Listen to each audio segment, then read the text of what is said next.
যাত্রীবাহী ট্রেনের ভেতর লাগেজের মধ্য দিয়ে এঁকেবেঁকে চলছে সাপ। হঠাৎ এক যাত্রীর চোখ পড়ে সাপটির ওপর।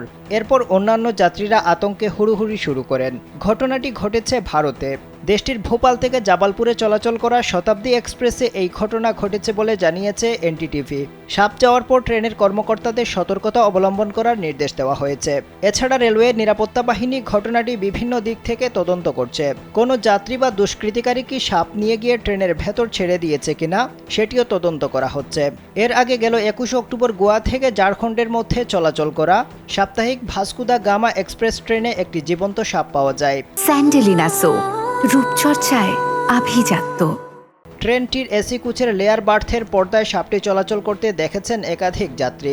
তবে আইআরসিটিসির স্টাফদের সহায়তায় খুবই দ্রুত সময়ের মধ্যে সাপটি ট্রেন থেকে বাইরে নিয়ে যাওয়া হয়।